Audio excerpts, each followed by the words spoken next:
Howdy everybody, Big Fan Plus here, and welcome back to the BygMan Plays Planescape Torment, requested by Bormac. When we last left off, we, the Nameless One, just woke up there. And we also have a novel carved into our back for some reason. Also, we have a floating skull named Mort helping us out here. So, now we have some places to explore. Let me go. The walkthrough says go north, but I'm going to go this way first. You will need a key. Lovely. Don't I have a fucking key? Pressure room key. Guess that doesn't really count. I'm going to go this way. I'm gone. I'm gone. Yes, you are. Store locked up. Okay. Okay, I'm not sure how to use. Okay. I feel. Okay, your weapons are bite. His bite is lethal and he can masticate someone to death. Quick weapon slots and all. Fill more. You can always select bite as current weapon.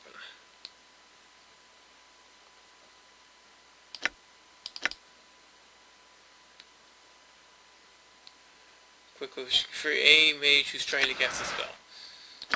Okay, he doesn't have a quick weapon, so he's just a floating skull. That's funny. Okay, let's try. Okay, where did you say to go?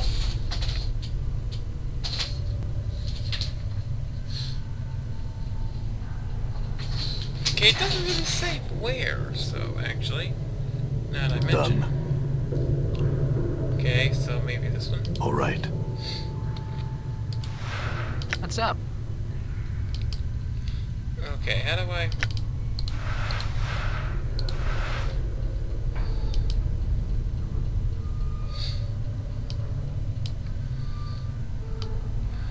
Okay, I'll just do it that way.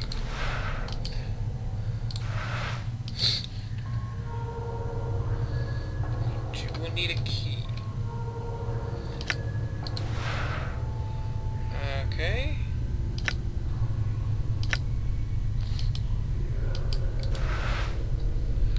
Okay.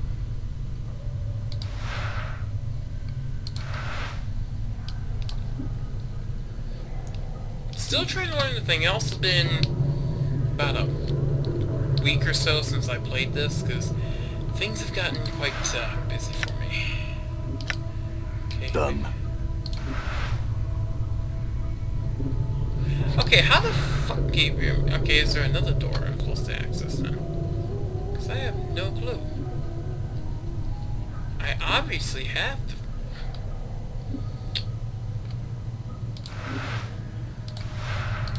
I'm gone. Maybe it's that door. Because I have automatically assumed that those were the doors, but apparently they're not. Uh-oh, what's going on? Psst, I'm a vice chief. Keep it quiet from here on. No need to put any more corpses in the dead book than necessary, especially the femmes. Plus, killing them might draw the caretakers here. Why do you care about the female corpses? Look, are you serious? Look, Chief, these dead chits are the last chance for a couple of hardy hashes like us. We need to be chivalrous. No hacking them up for keys, no lopping off the limbs, things like that. Last chance? What are you talking about? Chief, they're dead. We're dead. See where I'm going? You can't be serious. Chief, we've already got an opening line with these limping ladies. We've all died at least once. We'll have something to talk about. They'll appreciate being with our kind of death experience. Wait, didn't you say before that I'm not dead? Well, alright, you might not be dead, but I am! And from where I'm standing, I wouldn't mind sharing a coffin with some of these fine, sinewy cadavers I see here. Morty starts hackling his teeth, as if in anticipation. Of course, the caretakers would have to part with them first, and that's not likely. come from? You guys visit the plains every day, Chief. These shambles are all that's left of the poor sods who sold their bodies to the caretakers after death.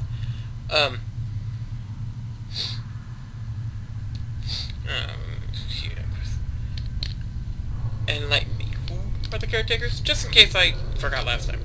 They call themselves the Dustmen. You can't miss them. They have an obsession with black and rigor mortis of the face. They're an adult bunch of ghoulish death worshippers. They believe everybody should die. Sooner, better than later. I'm confused.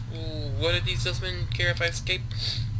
Weren't you listening? I said the Dusties believe everybody's got to die. Sooner, better than later.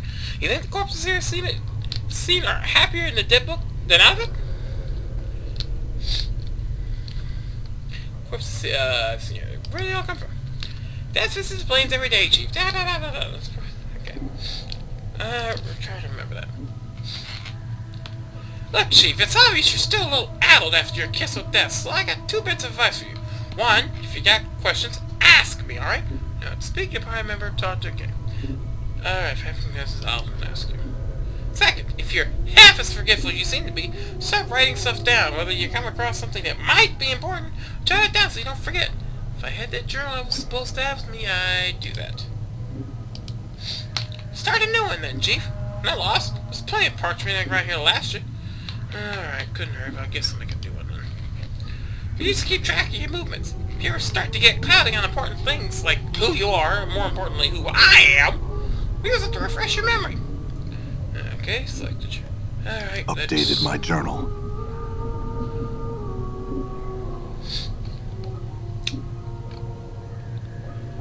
Okay, let's see, do I have...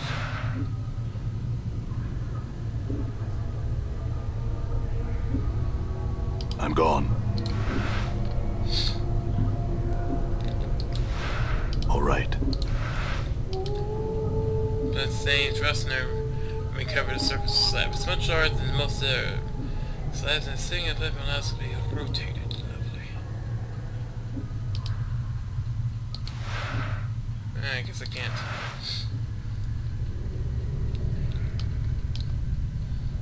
Okay, then, speak with it. Okay, I gotta get used to that.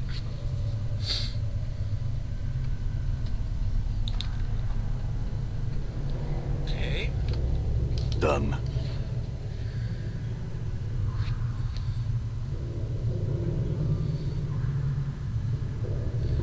Okay, he just wants to attack them, even though... Let's see here. Let me get the player's guide. The manual. Or not manual, but... I don't know. And I paused it because I wanted to be sure, you know. Okay. Ooh, I'm gone.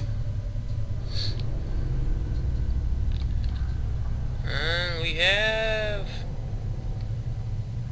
nothing. Okay, we have... I'm gone.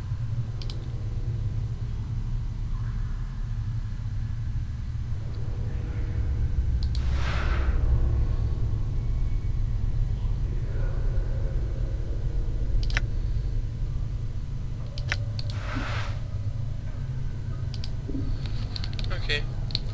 Let me talk with this worker here. This female corpse making rounds from slab to slab in the room. Her hair is knotted into a long braid and looped around her neck like a noose. Someone has stenciled the number 1096 onto her forehead. Her lips seem to be stitched closed.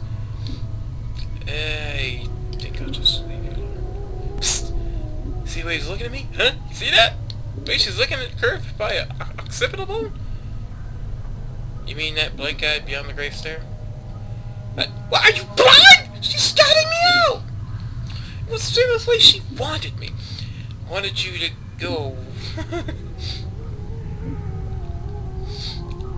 I think I'm gonna, yeah. Because the game actually, the walkthrough actually is just insulting him, because he has a ability called Litany of Curses, which actually gets better as you insult him. Wanted to go away, baby. She obviously was too distracted by me to pay attention to some stupid bobbling hip with a big mouth.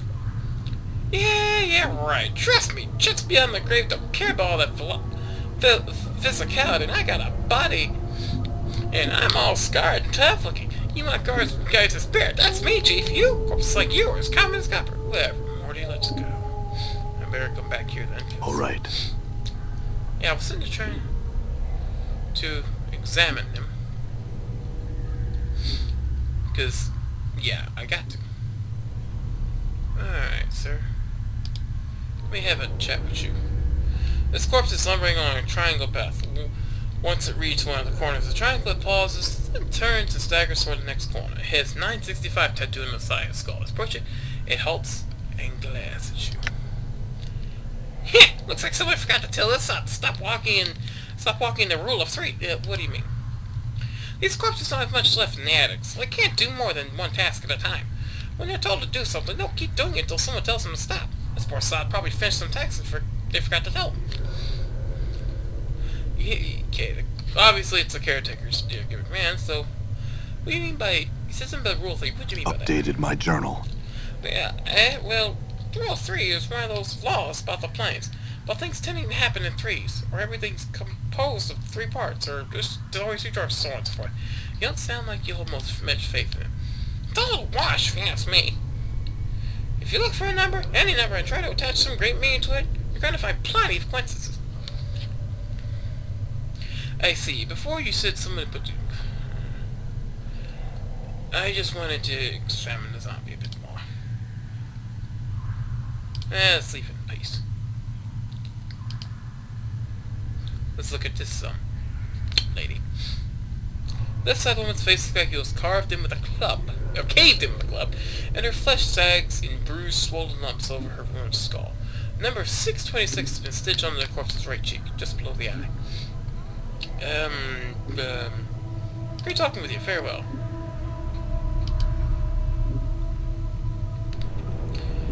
The shaman corpse gazed you with vacant eyes. Her skin is paper thin, almost wispy.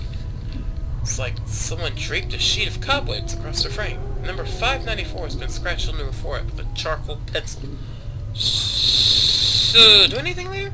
Corpse continues to stare. Farewell then. Stare at me. Done.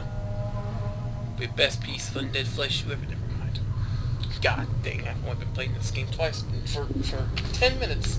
12 minutes, and already it's starting to get me now. The fuck? Corpse is shuffling from slab to slab, bandaging corpse's liner. Number 396 is carved into his left temple and his lips are stitched closed. Notice the corpse is carrying a roll of bandages in. The bandages look usable. Mind if I borrow those bandages? Corpse continues to stare at you. Let me see here.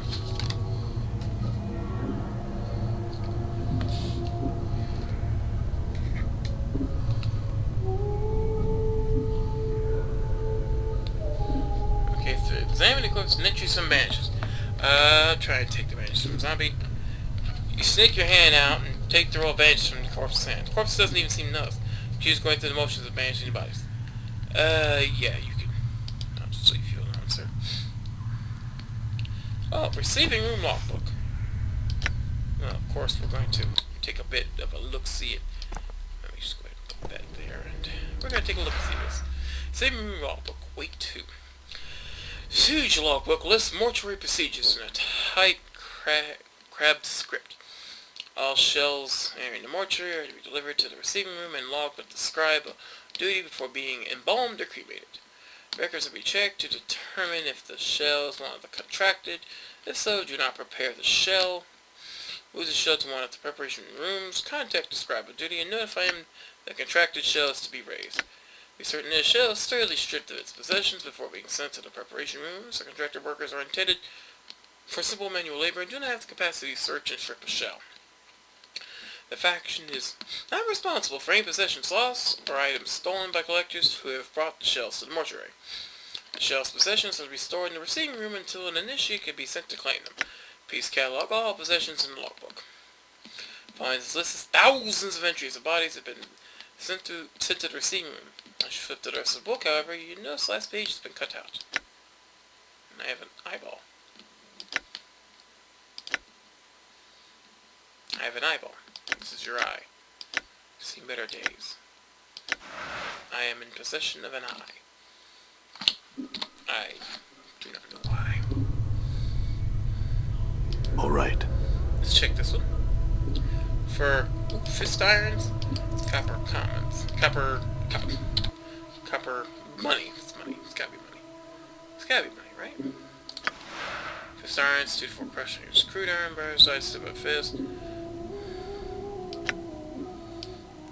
Okay, so this is a punch knuckle, so it's 1 to 3 and 2 to 4, so we're gonna put that there.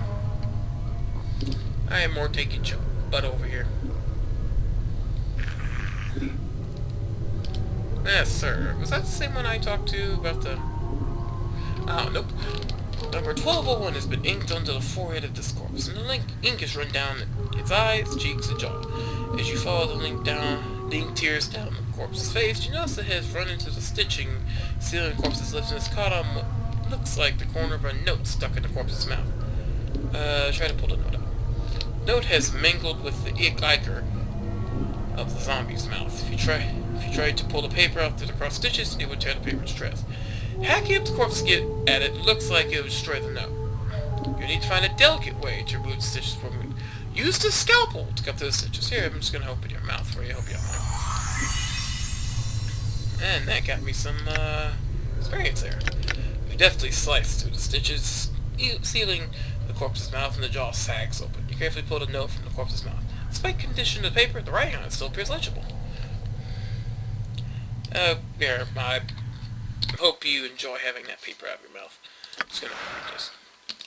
Note from Corpse 1201. This is a foul-smelling note retrieved from the mouth of one of the mortuary zombies. Looks like it was sewn in the corpse's mouth by accident. Despite its condition, the writing is legible. Please, to whatever dustman reads this, I beg of you. I know of my legal obligation under the terms of the dead contract, but I am prepared to offer more than my signing fee if you will cremate my body rather than raising it.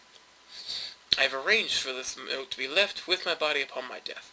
If you are reading this, then please use this note as instructed and accept the result in exchange for my contracted duty. Let my contract number serve as the key. Looks like the corpse was too late to prevent the raising. But you notice that beneath the writing is a diagram. It's like directions for folding the parchment into a strange pattern. If you're ever capable of examining an object further before mention... Okay, so I will say use. The foul-smelling note has a strange-looking diagram inscribed beneath the writing. It looks as if it's instructing you to fold the corners of the notes to the points touch the center. There's a series of strange marks in each corner. 1 mark in the upper right, 2 marks in the lower right, 3 marks in the lower left, and no marks in the upper left.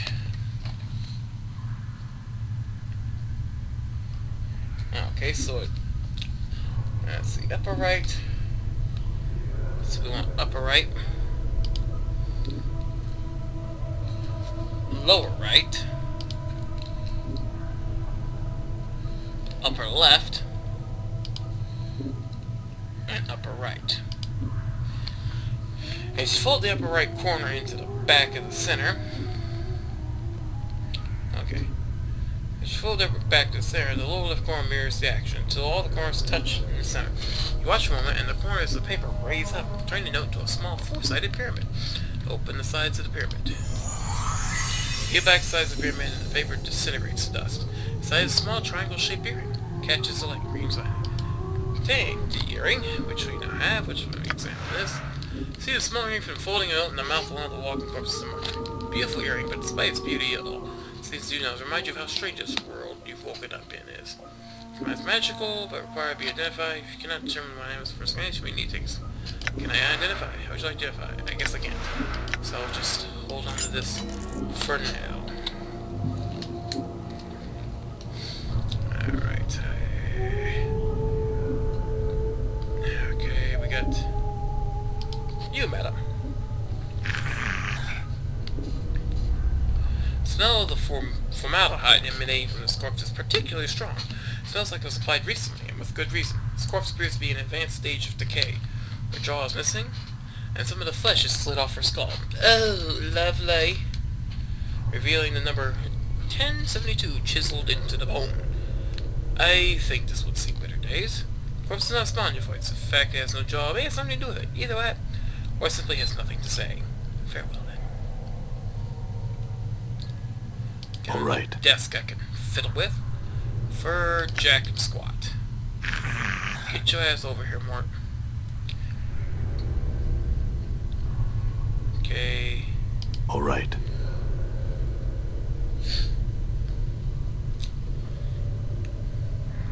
I'm gonna have a chat with this particular zombie. Let's see him, of course, making rounds. Slab. Okay, right. desperate. Doesn't even know you're there, so I've already talked with this one. I guess I can go 5 more minutes. Let's talk with this... let me examine this zombie who I did not see yet. This walking corpse number is 1094, target for your head. His mouth has been so tight, certain a chemical reek of fresh formaldehyde hangs in an overpowering cloud around it. Despite the pallid, sunken features and lifeless, milky eyes, it's clear this was once a handsome young man. So, anything interesting going on? Corpse continues to search. Yeah, fuck you too. Fuck you too. Alright. Hey, doll. The scribe looks very old. His skin is wrinkled and has a slight trace of yellow, like old parchment.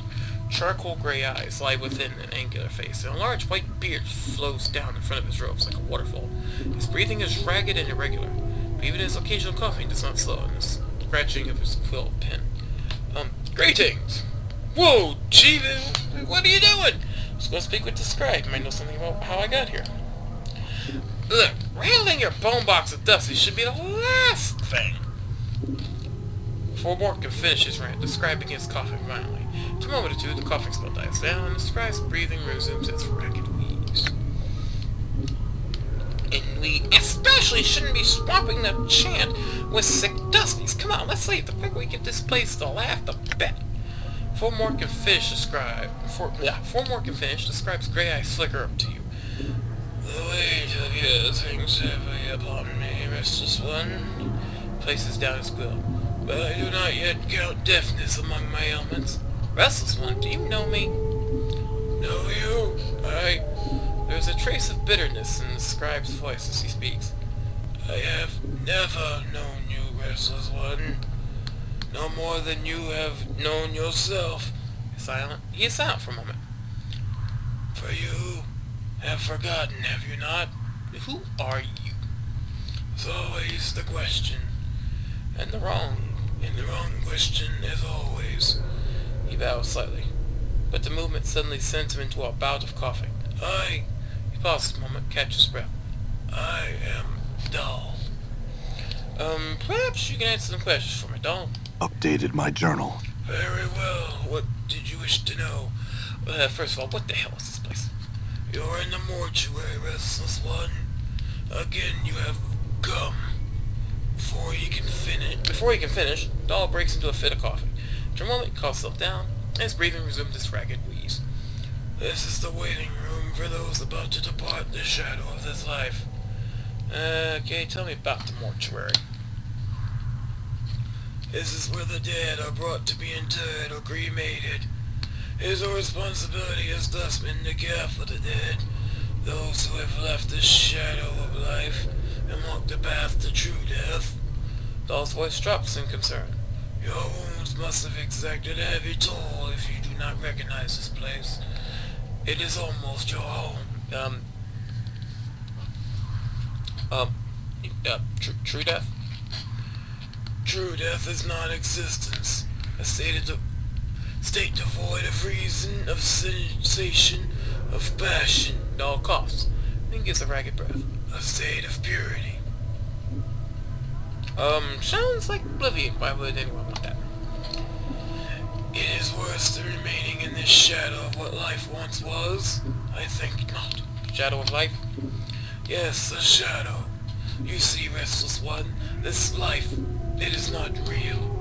Your life, my life, they are shadows flickering of what life once was. This life is where we end up after we die, and here we remain, trapped, caged, until we can achieve the true death. What makes you think this life isn't real there, buddy? What makes you think this life is real? Look inside yourself. Do you not feel something lacking? Doll shakes his head. This is a purgatory. There is only sorrow here, misery, torment. These are not the elements that make up life. They are part of the cage that traps us in this shadow.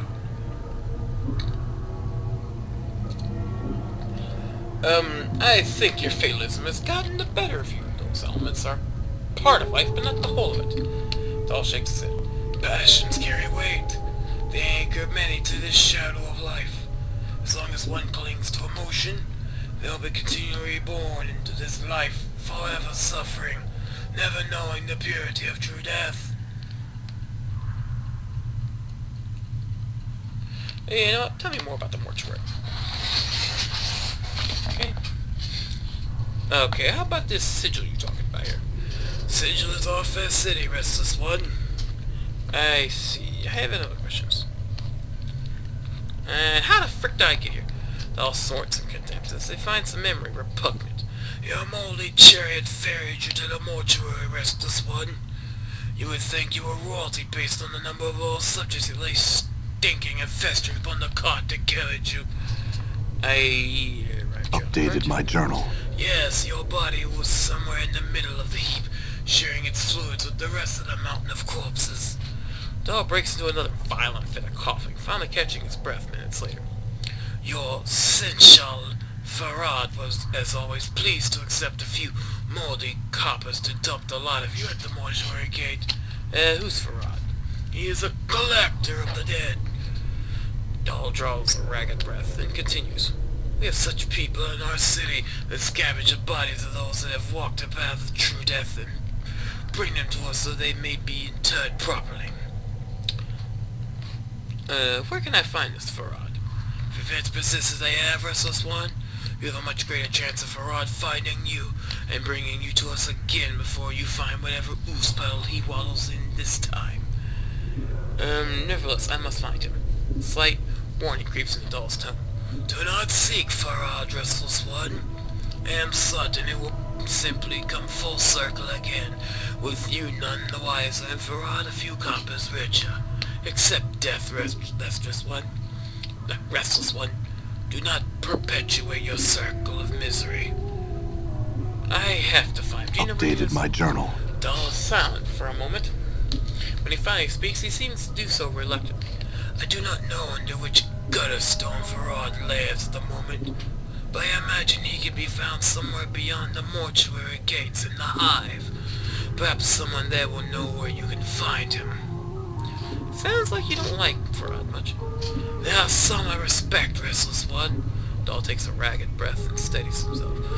Farad is not one of them. He wears his ill repute like a badge of honor and takes liberties with the possessions of the dead. He is a knight of the post, cross-trading filth of the lowest sort. Knight of the post? A knight of the post, Dahl coughs. A thief. All Farad brings to our walls comes stripped of little less than a dignity than they possessed in life. Farad takes whatever he may pry from their stiffening fingers. Did Farad take anything from me? Dahl pauses, considering. Most likely, as you are missing anything, especially anything of value. Voice dips as he frowns. Not that Farad would take exception to anything that wasn't physically grafted to your body, and sometimes even that's not enough to give his greedy mind pause. I am missing a journal. A journal? If it was of any value, then it was likely lies in Farad's hands. Let's see. I have other questions. How about, can you tell me to get out of here? The front gate is the most obvious exit, but they will not let anyone other than dustmen pass. Dahl breaks into a ragged cough and then continues. One of the guides by the front gate has a key to it, but is unlikely to open it for you unless you are extremely persuasive. I see, I have other questions. Do you know who I am? Updated my journal. I know scant little of you, restless one. I know little more of those that have journeyed with you, and who now lie in our keeping. Dahl sighs. I ask that you no longer ask others to join with you, restless one. Where you walk, so walks misery. Let your burden be your own. Others who've joined me, and they are here? Updated my journal. Do you not know the woman's corpse interred in the memorial hall below? I thought that she had traveled with you in the past. Dahl looks like he's about to start coughing again. He catches his breath. Am I mistaken? Where is her body? The Northwest Memorial Hall on the floor below us. Check the biers there. Her name should be on one of the memorial plaques. Mayhap that will revive your memory. I don't know. I don't recall ever traveling with a woman. Don't make no responses. Simply stares at you in silence. Before you said your others, where are they? Doubtless they are, but I know not their names, nor where they lie. One such as you has left the path many have walked, and few have survived.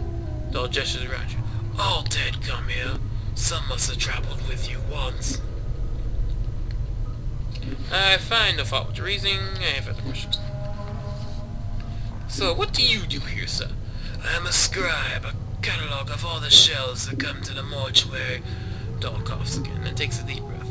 As long as the stream of corpses flows to the mortuary, I shall remain at my post. You see, I have been here more than once. How is it that Dustman do not recognize me?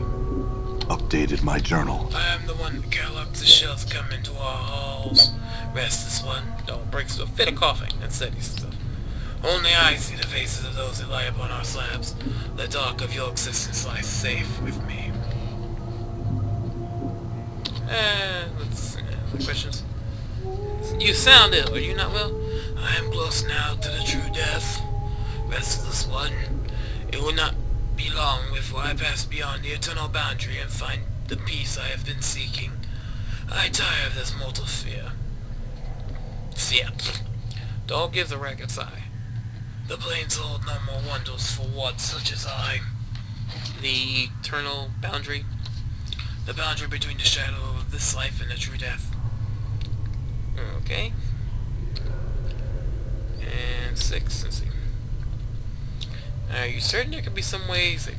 I do not wish to live forever, nor live again, restless one. I could not bear it. Other questions? And nothing. Farewell, Doll. As you turn to leave, Doll speaks. Know this. I do not envy you, restless one. To be reborn as you would be a curse that I could not bear. You must come to terms with it. At some point your path will return you here. Doll coughs, the sound of rattling his throat. It is the way of all things, flesh and bone. Then perhaps we will meet again, Doll.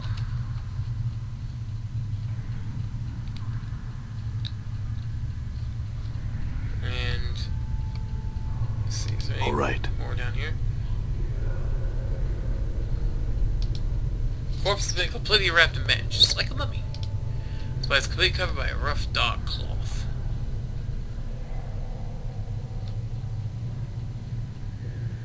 So, let's see. I would assume we have to go here next. Nah. This gate's sealed shut. There's no lock on it. That means opening it. Okay.